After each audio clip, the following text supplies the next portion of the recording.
गुंजन बनी कहबे आथरे कह आ पिला माने कहबे काना कहबे सुनबो हला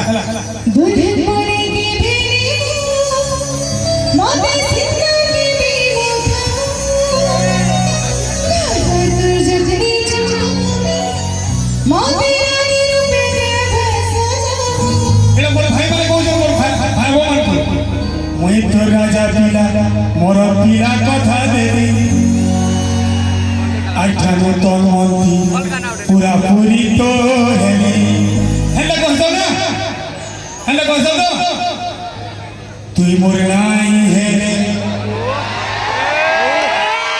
बदनाम कर देलो तो पिलाई कहे दुनिया